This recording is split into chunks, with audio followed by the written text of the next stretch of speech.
বর্তমানে শুধু তো আমরা কাজ কিন্তু শুধুমাত্র আমাদের এইটা পুজোটা কিন্তু আমাদের শুধু কাজ নয়, আমরা বিভিন্ন সারা বছর মানুষের সঙ্গে থাকি।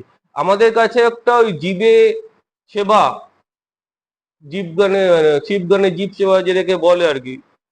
আহ, তো আমরা প্রত্যেকটা ইভেন্টে মানে যে কোনো কোনো সময় যখনই মানুষের দরকার পড়েছে, মানুষের প্রয়োজন হয়েছে, বিভিন্ন সময় আমরা কিন্তু সাহায্য করেছি। মানে উড়িষ্যায় সেই ভয়ঙ্কর ঘূর্ণিঝড় বলুন, বন্যা বলুন, প্রাকৃতিক দুর্যোগ, যে কোনো রকমের প্রাকৃতিক দুর্যোগ আমাদের এখান থেকে আমাদের আগে আমরা নিজেরা বেরিয়েছি, আমাদের এখান থেকে আমাদের যে কন্ট্রিবিউশন করার কথা করেছি, এখনো সেই করা গুলো করে যাই। এবং সারা বছর কিন্তু করি আমরা, আমরা এই নয় যে এক বছরে কোনো একটা পার্টিকুলার দিনে এটা করছি।